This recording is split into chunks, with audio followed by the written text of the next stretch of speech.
This is Carolyn Wilhelm from the Wise Owl Factory, and this is a decision-making tool parents can use at home.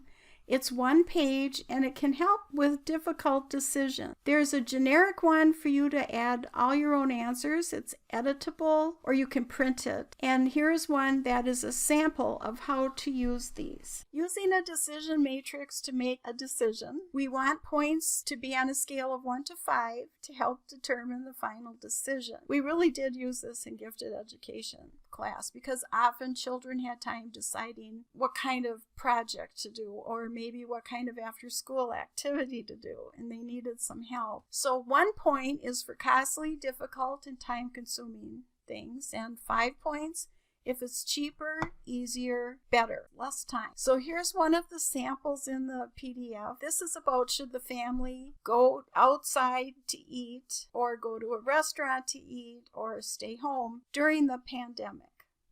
So on the cost, the highest cost is eating inside a restaurant, and it'd be the same if you ate on the patio. Park picnic might be 3 because you might have to have some different foods to eat outside. Maybe the backyard picnic would be about like that, and staying home and eating wouldn't be free, but the cost might be less, would be less. Now, going to a restaurant is not difficult. It's easy to go to a restaurant. Eating outside at a restaurant is probably pretty easy. Park picnic might be like that. Staying home and eating is the most difficult. Possible exposure to COVID, the restaurant, the park, backyard picnic, staying home, you would have the least exposure. Entertainment value, there's some entertainment value in eating out. Sometimes it's a struggle where kids don't want to go to the same restaurant. Park picnic might be 3 because you might have to tell kids they can't play on certain equipment or run and hug people they might know. Entertainment value in the